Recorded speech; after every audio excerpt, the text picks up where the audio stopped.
Y'all know country music ain't just for drinking and dancing. It's for the hard stuff too.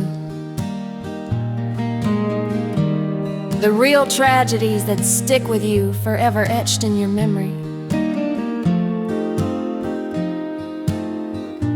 We'll never forget the ones we lost. The more we sing about it, the more we remember them. The ones who went on ahead and the ones who had to stay behind and carry on. Their memory is something sacred, you hear.